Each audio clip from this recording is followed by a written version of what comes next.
For classic matches, just like the World Cup videos, why not go to patreon.com/drunkredhead. I love a trip to the future with What Happened on My Universe mode! Yep, it's NXT and we were in Newark, New Jersey. And we started the show with another match from the quarterfinals of the Dusty Rhodes Tag Team Classic. First up, Breezango, Fandango and Tyler Breeze took on the Authors of Pain, making their debut, accompanied by Paul Ellering. I'll spoil this match for you to start with as, well, it's their debut and they're much bigger and better than Breezango. So obviously the Authors of Pain won with much double teamness and much power moves and big headbutts and such. It all ended off when the Authors of Pain hit their big double team finishing move, took out the tag team partner and pinned them for the win as the Authors of Pain make their way to the semi-finals. Following this match, we finished off the quarterfinals of the Dusty Rhodes Tag Team Classic with another debuting team, Sanity. They were accompanied by the rest of Sanity and they took on the Ascension, who for the first time in a while was not accompanied by their big man Vader.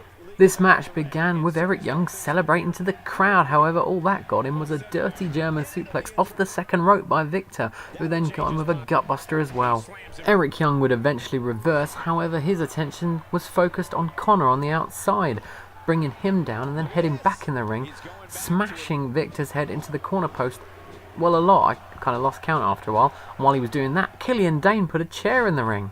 And with that chair, Eric Young whacked Connor and then whacked Victor several times, not realising that he'd been disqualified for using the chair, meaning Sanity were out of the Tag Team Classic and the Ascension had progressed.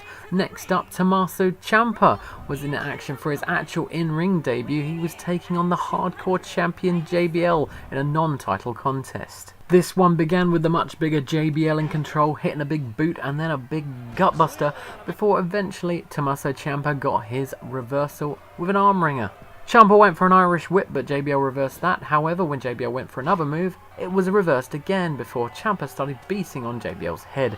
While he did that, Bo Dallas made an appearance after he had some words with Ciampa last time out on NXT. Dallas rushed to the ring and attacked Ciampa, getting JBL disqualified in the process. However, Ciampa just took it and attacked back, kneeing him in the head in the end, but that left him open for a JBL sneak attack, and he choked him on the ropes to end the segment. After 2 disqualifications in one night, cooler heads would prevail as we had a bit of a promo time instead, and it would be Albert coming out to have it. And Albert was out there just to basically run an idea past Tye Dillinger, so he called him out and Tye Dillinger made his way to ringside.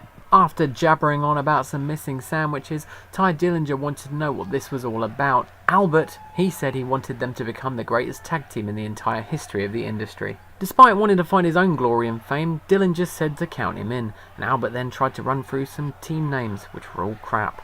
Tye Dillinger then closed it by saying this could get out of hand, and the newly formed team exited the ring. Women's action next, and she's not like most girls. Nia Jax was facing off against Peyton Royce, both making their debuts on this edition of NXT. Before the match got started, Peyton Royce offered her hand to Nia Jax for a quick shake, but instead cheap-shotted her while she was trying to decide whether she wanted to do it or not.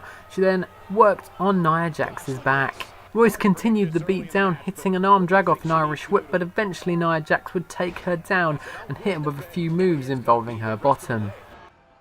After sitting on Royce, she took her down and then chopped her into the corner, but that's where Royce took the advantage and reversed. Peyton Royce choked Nia Jax in the corner and then followed that up with a nice spin kick.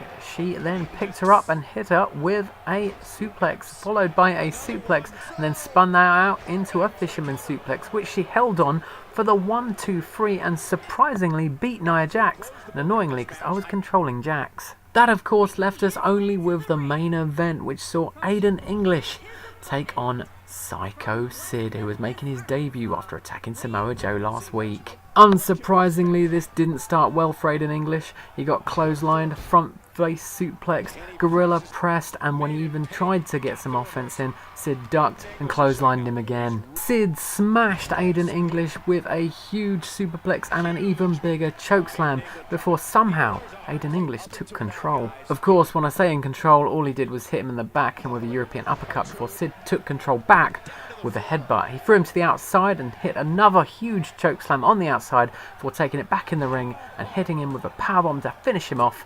And of course Aiden English wasn't going to kick out. Sid was celebrating, but unsurprisingly Samoa Joe made his way to ring to get some revenge after last week's attack. Samoa Joe got some brutal shots in, eventually lifting up Sid to hit him with a buckle bomb, and when Sid got up from that, he followed it up with an exploder suplex into the corner. However, the show ended with Sid on top. He got a reversal and clotheslined Samoa Joe out of the ring to finish it. And that's it for What Happened on My Universe Mode. Like and subscribe to 205 Live next.